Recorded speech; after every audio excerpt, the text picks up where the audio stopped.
Adam, Radana.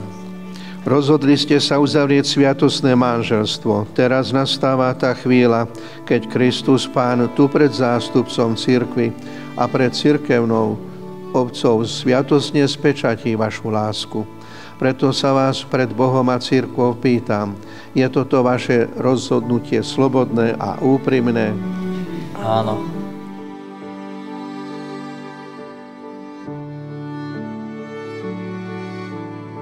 Adam, berieš si za svoju manželku?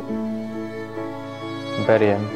Sľubuješ pred všemohúcim Bohom, že jej budeš verným manželom a že ju nikdy neopustíš ani v šťastí, ani v nešťastí, ani v zdraví, ani v chorobe a že ju budeš milovať a ctiť po všetky dni svojho života?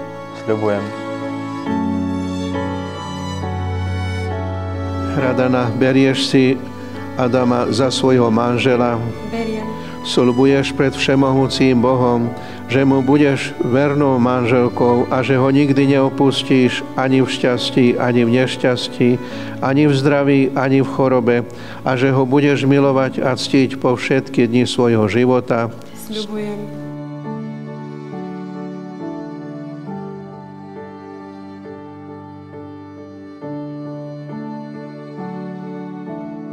Dvaja už nebudú dvaja, ale budú jedným telom, jednou myslou, jedným srdcom, jednou dušou, jednou rodinou pred Pánom Bohom. Krásna. Wow.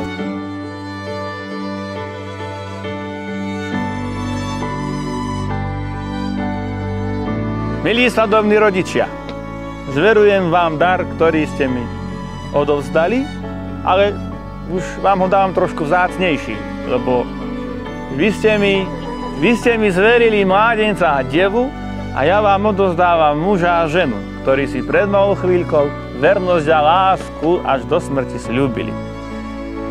Milí Pavlovci, vám odovzdávam dcéru, manželku vášho milovaného syna. Prosím vás, majte ju radi ako svoju vlastnú. Drahá Raduš, ty druhých rodičov dnes dostávaš tú daru. Miluj si ich a cti si ich ako svojich vlastných, lebo nám to aj 4. Božie prikázanie káže. Nož aj vy, milí naši Miháľovci, vám syna odovzdávam, manžela vašej milovanej dcéry pod ochranu dávam. Takisto vás prosím, majte ho radi ako svojho vlastného, nepochybne aj on vám to odplatí podľa prikázania Božieho.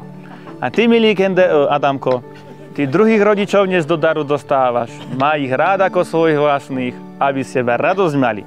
Veď koniec koncov ti ženu vychovali.